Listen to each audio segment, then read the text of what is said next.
ఆంధ్రప్రదేశ్ మాజీ ముఖ్యమంత్రి అలాగే తెలుగుదేశం పార్టీ వ్యవస్థాపక సభ్యుల్లో కీలక వ్యక్తిగా వ్యవహరించిన నాదెండ్ల భాస్కర్రావు ఈ రోజు అనారోగ్యంతో మృతి చెందారు.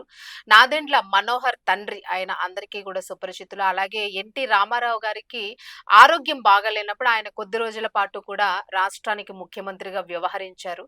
అయితే ఈ రోజు ఆయన అనారోగ్యం కారణంగా మృతి చెందడం వలన రాజకీయ రంగానికే నిజంగానే తీరని లోటుగా చెప్తూ ఉన్నారు.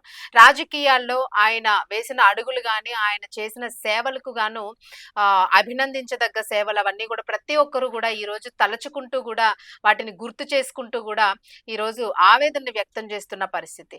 ఆయన మృతి పట్ల తెలంగాణ రాష్ట్ర ముఖ్యమంత్రి రేవంత్ రెడ్డి, అలాగే ఆంధ్ర రాష్ట్ర ముఖ్యమంత్రి నారా చంద్రబాబు నాయుడు, అలాగే మాజీ ముఖ్యమంత్రులు డిప్యూటీ సీఎం పవన్ కళ్యాణ్, మాజీ ముఖ్యమంత్రి కిరణ్ కుమార్ రెడ్డి సహా అనేక మంది రాజకీయ ప్రముఖులు ఆయనకి సంతాపాన్ని ప్రకటిస్తూ ఉన్నారు. అలాగే రెడ్ టీవీ తరఫు నుంచి కూడా నాదెండ్ల భాస్కర్ రావు గారికి శ్రద్ధాంజలి ఘటిస్తూ ఉన్నాము. అయితే అసలు ఈయన రాజకీయ రంగ ప్రవేశం మాత్రం నిజంగానే ఒక ముఖ్యమంత్రిగా ఆయన చేసిన కొద్ది రోజులైనా కూడా అదొక చమత్కారమైన పరిస్థితులు అవన్నీ కూడాను. రామారావు గారికి ఆరోగ్యం బాలేని పరిస్థితుల్లో ఆయన ముఖ్యమంత్రిగా చేశారు. అలాగే గత కొంతకాలంగా కూడా అనారోగ్యంతో బాధపడుతూ ఉన్నారు. నాదెండ్ల భాస్కర్ రావు తెలుగు రాజకీయాల్లో అత్యంత శక్తివంతమైన నాయకుడిగా గుర్తింపు పొందారు. 1982లో నందమూరి తారక రామారావుతో కలిసి తెలుగుదేశం పార్టీ స్థాపించడంలో ఆయన కీలక పాత్ర పోషించారు. పార్టీకి వెన్నెముకగా నిలిచి ఉమ్మడి ఏపీలో కాంగ్రెస్ హవాను తుడిచిపెట్టడంలో ముఖ్య వ్యూహకర్తగా వ్యవహరించారు. 1984లో జరిగిన రాజకీయ పరిణామాల నేపథ్యంలో ఆయన ఆంధ్రప్రదేశ్ ముఖ్యమంత్రిగా బాధ్యతలు చేపట్టారు.